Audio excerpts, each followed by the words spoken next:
First, you have some time to look at questions 1 to 8.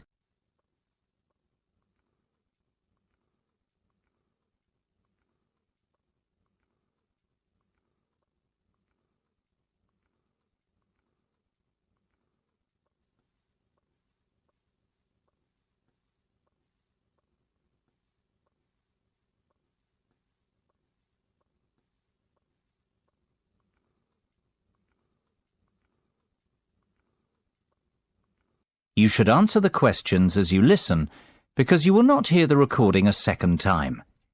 Listen carefully and answer questions 1 to 8. Good afternoon, Denham's Shipping. How can I be of service?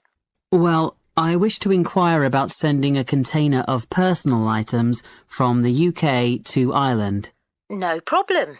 Would you like me to give you an estimate of the cost? Yes, please. Well, first of all, may I take your details? Of course. My name's Tim Lafferty. Could you spell your surname for me, please, Tim?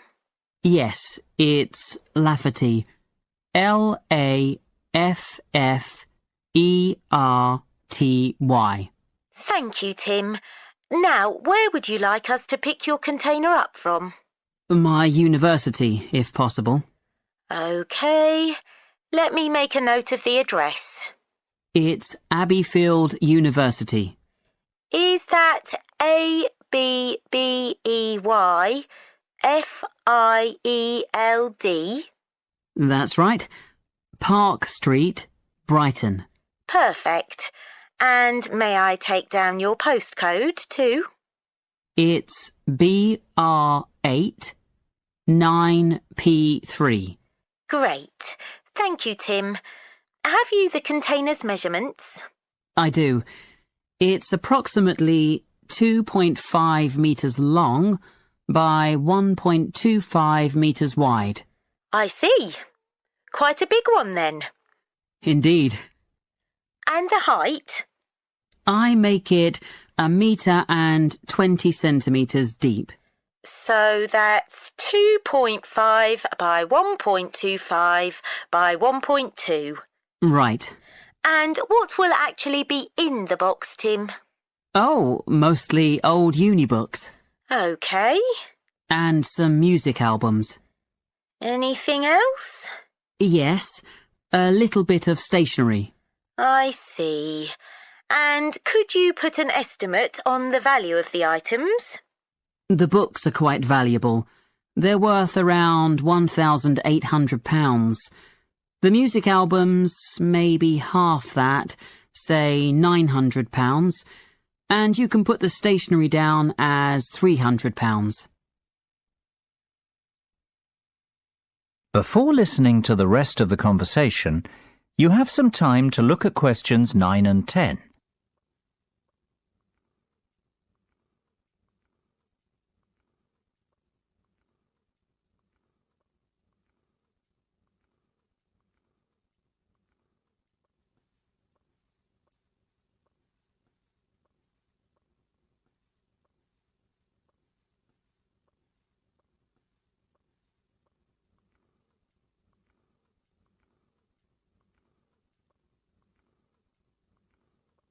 Now listen and answer questions 9 and 10.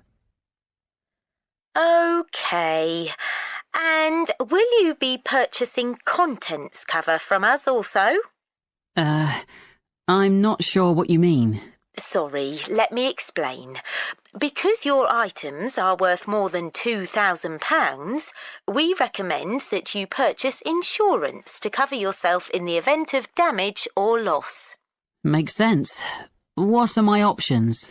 Well, we offer 3 insurance deals: the premium rate, standard rate and economy rate ones. Premium offers full cover in the event of loss, damage or theft, which means you would be provided with the full cost of replacing your belongings. What about standard and economy?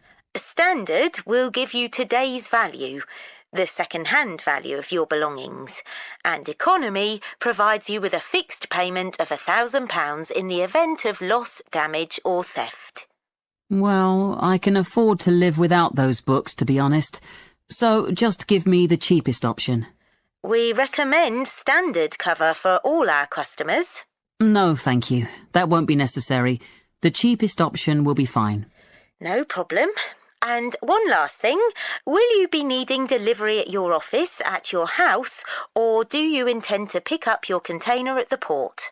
Home delivery would suit me best, I think. We'll get that process for you. That is the end of part 1. You now have half a minute to check your answers.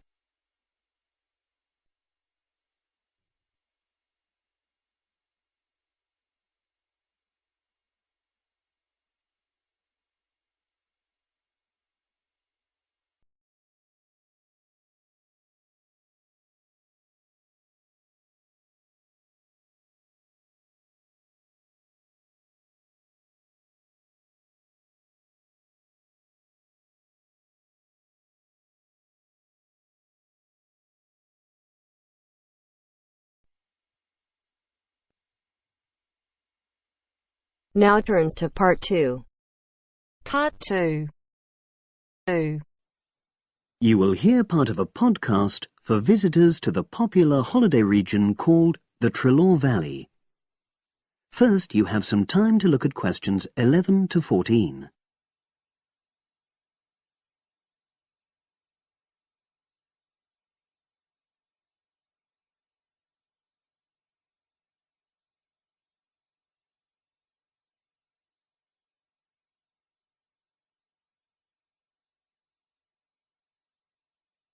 Now listen and answer questions 11 to 14.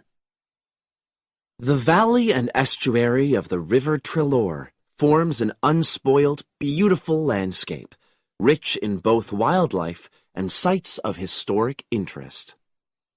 There are many ways to explore the area, and public transport links are good. It is possible to leave your car behind and travel by boat, train, or bus, with just short walks in between stops. The Treloar Valley Passenger Ferry runs between villages along the river estuary and provides a link with a train station at Barry, which is about 10 minutes' walk from the riverside village of Calton. In the past, the river was the main form of transport in the area, and as in the past, today's ferry service operates according to nature. The river estuary is tidal, and so the ferry timetable differs from day to day, according to the times and height of the tide. The ferry is also seasonal, normally running between April and September, depending on the weather. A timetable for the whole year can be downloaded from the internet by visiting www.treloarferry.co.uk. If you just want to sit and relax and enjoy the lovely scenery, you can take a river cruise to Calton and back from the nearby city of Plymouth. In the past, steamships brought early tourists along the same route. Queen Victoria and her family enjoyed such a trip in 1856. The journey is quicker these days. The round trip takes between 4 and 5 hours, depending on tides and weather. If you prefer, you can travel upriver by boat and return to Plymouth by train. All cruise boats and trains have wheelchair access. For more information and for departure times, ring Plymouth Boat Cruises on 017-528-23104. Trains run several times a day throughout the year between Calton and Plymouth, with various stops in between. They are used by both local commuters and tourists who want to enjoy the beautiful scenery. The highlight of the journey is crossing the river on the stunning viaduct, which was built at the beginning of the 20th century and towers 120 feet over the water. It is unnecessary to book, and tickets can be bought on the train. For information about fares and timetables, contact National Rail Enquiries by phone or online. The bus service in the Trelaw Valley now connects all train stations and villages in the area.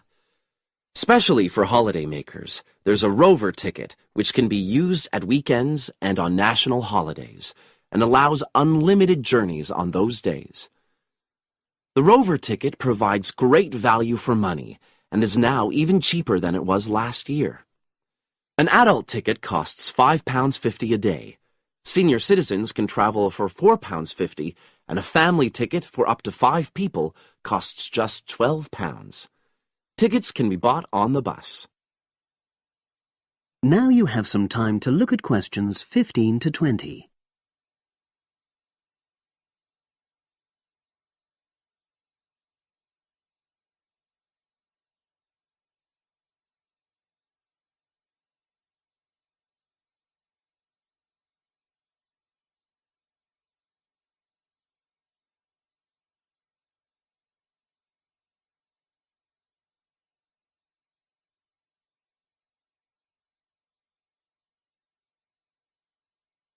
Now listen and answer questions 15 to 20. At the center of the Trelaw Estuary area is the historic riverside village of Calton.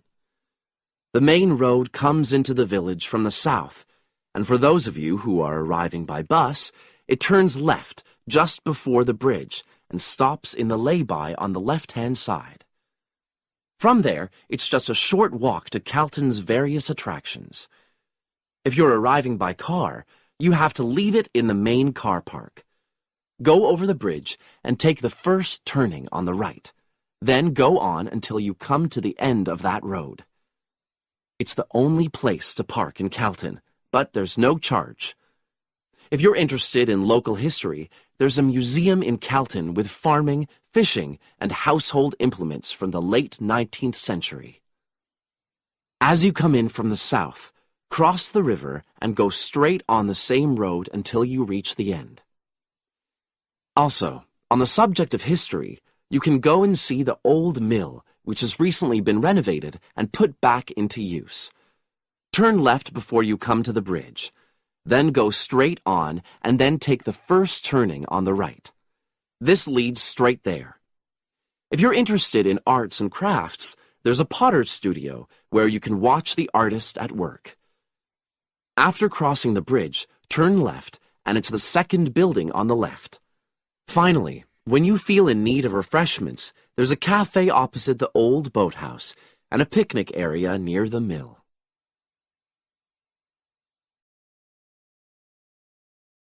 That is the end of part 2. You now have half a minute to check your answers.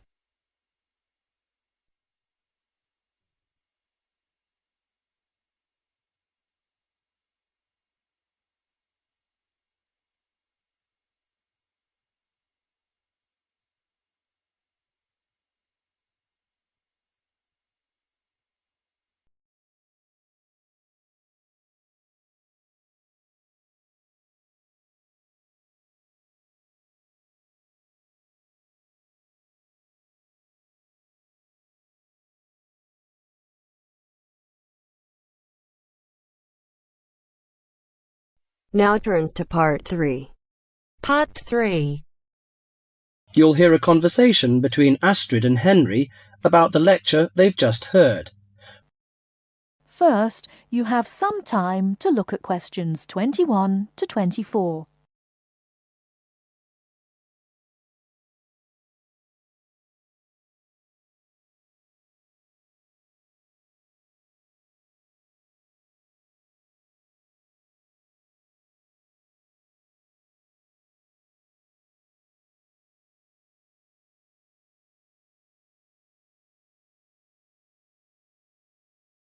Now, listen carefully and answer questions 21 to 24. Henry, don't you think Dr. Adams' lecture was really very good? He could talk about the telephone directory and make it interesting. All his lectures are like that, Astrid. He's just one of those people. I wish we had him as our tutor. I bet you that he is very demanding, though. Boris is in his tutorial group and agrees that he is brilliant, but he puts them under a lot of pressure. But don't you think that's good? Perhaps. Anyway, he's interesting and rather funny. Did you take lots of notes in the lecture? Yes, actually I did. In fact, several pages. I didn't think I had taken so many. I was that busy listening to what was being said that I didn't take many notes. Can I photocopy yours? I don't think that's such a good idea. You won't be able to read my handwriting, and sometimes I write them in English and sometimes in Arabic. Oh, let's have a look. Wow, your notes are so neat. Well, there's not much in Arabic. There is on this page. Yes, there is. Dr. Adams would be pleased to see this, especially given what he's talking about. Before you hear the rest of the talk, you have some time to look at questions 25 to 30.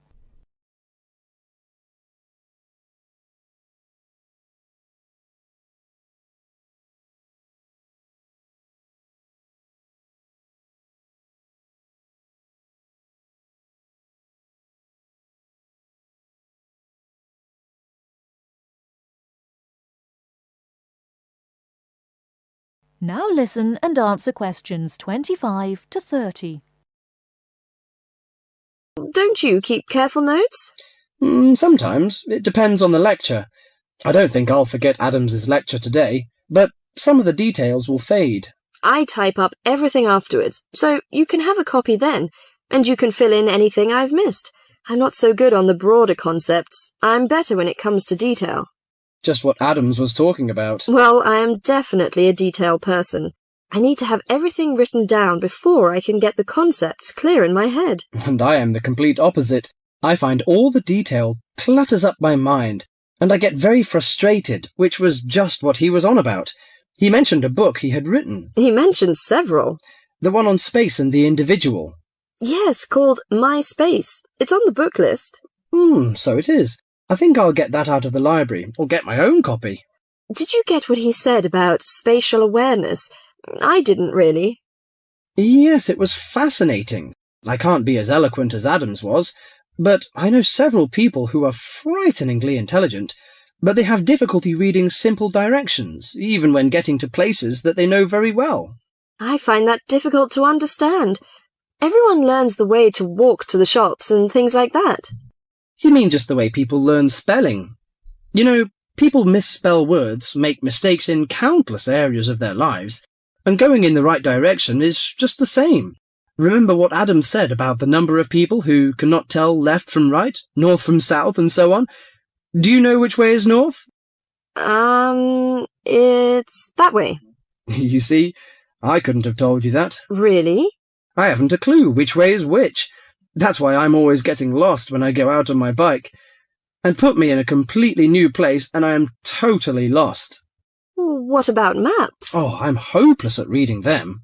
But then you're brilliant at writing essays and getting all the ideas down in the right order, and I don't know where to start. Again, just what Adams was talking about. What we need to do is combine our skills. You teach me to cope with detail, and I'll teach you how to string concepts together. Okay, we can do that. That is the end of part 3.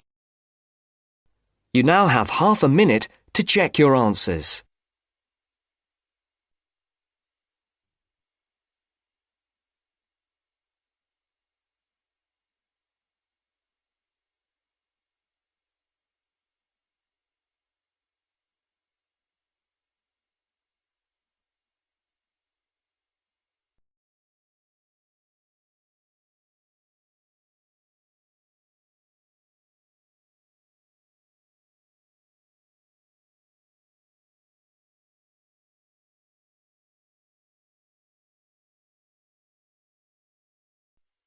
Now turns to part 4. Part 4. You will hear a talk about memory in babies and young children. First, you have some time to look at questions 31 to 40.